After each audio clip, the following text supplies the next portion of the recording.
సుచిత్రుడు శాస్త్రచికిత్సకు పితామహుడు. చరకుడు, సుచిత్రుడు, వాగ్భటుడు ఈ ముగ్గురు ఆయుర్వేద వైద్య శాస్త్రాన్ని అత్యున్నత స్థితికి తీసుకెళ్లారు. చరకుడు ఔషధ చికిత్సకు, సుశ్రుతుడు శాస్త్రచికిత్సకు పితామహులుగా నిలిచారు.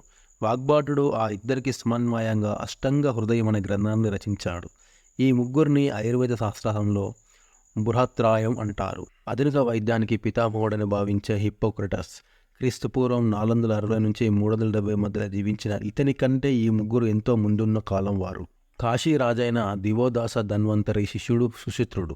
అథర్వణ వేదంలో సుశ్రుతుడికి పేరు కనిపిస్తుంది. మహాభారతంలో అనుశాసన పర్వంలో శామ, గార్గే, జాబిలితో పాటు సుశ్రుతుడు కూడా విశ్వామిత్రుడి పుత్రుడని ఉంది.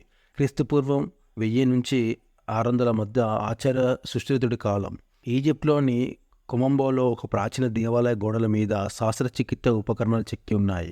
అవి సుశ్రుతుడు చెప్పిన ఉపకరణాలు పోలి ఉన్నాయని, నైలు నది దాకా విస్తరించిన సుశ్రుతుడి ప్రభావానికి అది సాక్ష్యమని చరిత్రకారులు భావిస్తున్నారు.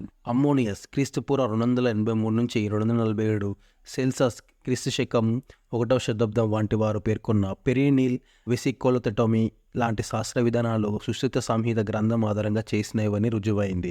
క్రీస్తుపూర్వం 326లో అలెగ్జాండర్ దండయాత్ర తర్వాతే భారతదేశంలో వర్ధిల్లుతున్న విజ్ఞానం గురించి గ్రీకో రోమన్లకు తెలిసింది. గ్రీకు భారతీయ శాస్త్రాలను పరస్పరం మార్పిడి చేసుకోవడం ద్వారా విజ్ఞానం పెంచుకోవడం కోసం ప్రయత్నించారు. పాశ్చాత్య వైద్య పోకడలను తెలుసుకొని ఆయుర్వేద శాస్త్రాన్ని అభివృద్ధి చేసుకోవాల్సిందిగా చరకుడు కూడా సూచించాడు. అయితే వాత, పిత్త, కఫాలనే త్రిదోషాల గురించి అన్ని ఆయుర్వేద గ్రంథాలుగా చెప్పగా రక్తధాతువును 4వ దోషంగా సుశ్రుతుడు పేర్కొన్నాడు. రక్తధాతువు తుష్టి చెందితే అన్ని ధాతువులు తుష్టి చెందుతాయన్నాడు. గాయాలకు ప్రాణారోపణ చికిత్సలు, శల్యోద్ధరణం అంటే బాణపు ములుకుల్ని తొలగించే శాస్త్రచికిత్సలు చెప్పాడు. విషప్రయుక్తమైన ఆహారాదులు వాటికి విరుగుడు వంటివి చెప్పాడు. విష్పల అనే స్త్రీ కాలు కోల్పోతే సుశ్రుతుడు లోహంతో చేసిన కాలును అమర్చాడు. కండ తెగి రక్తస్రావం అవుతున్నప్పుడు ఆ కండ 2 అంచులకు దగ్గరగా లాగి కుట్లు వేశాడు. క్షారాలను ఉపయోగించి స్రావం అవుతున్న రక్తనాళాన్ని కాల్చడం ద్వారా రక్తస్రావాన్ని ఆపాడు. చీము పట్టి కుళ్ళిపోతున్న దృశ్య వ్రణాన్ని శుద్ధ వ్రణంగాను, పుండు తగ్గే దశలో దాన్ని రుద్ర వ్రణంగాను మార్చే విధానాన్ని సుశ్రుతుడు కనిపెట్టాడు. ఆయన వైను, సారాయిల్ని ఎనస్టియా కోసం ఉపయోగించాడు. వరబీజంలో నీటిని తీసేందుకు వ్యవధాన అనే ఉపకరణాన్ని ఉపయోగించాడు. దబ్బనం ఆకారంలో ఉండే ప్రోబును ఈశన అన్నాడు. లోపలి భాగంలో ఏర్పడే మొలలను, లూటీ వ్యాధిని అంటే పిస్టులా ఇన్ యానై తొలగించడానికి లంగలక, అర్ధలంగక, సర్వభద్ర, చంద్రాద ఉపకరణాలు ఉపయోగించాడు. శవాలను కుళ్ళకుండా కాపాడుతూ ఒక్కొక్క పొరను విడదీసి చూస్తూ మనిషి శరీర రచనని, అనాటమీ అధ్యయనం చేశాడు. పిండస్థాయి అంటే ఎంబ్రియాలజీ నుండి ఎముకల అస్థియాలజీ, కండరాలు, మయాలజీ ఇలా అధ్యాయాలు ఎన్నో సుశ్రుత సంహితలో ఉన్నాయి. ఆయన చెప్పిన 101 శాస్త్ర ఉపకరణాలకు స్వస్తిక, సందేశ, తాళ, నాడి, శిలక లాంటి పేర్లున్నాయి. బంగారం, వెండి, ఏనుగు దంతాలతో పాటు శ్రేష్టమైన ఉక్కుతో చేసినవి వాటిలో ఉన్నాయి. ఒక వెంట్రుకను నిలువుగా చీల్చేటంత నిష్టంగా శాస్త్రం ఉండాలన్నాడు. సర్జరీకి ముందు అగ్నితో ఉపకరణ పయనం అంటే స్టెరిలైజేషన్ చేయాలన్నాడు.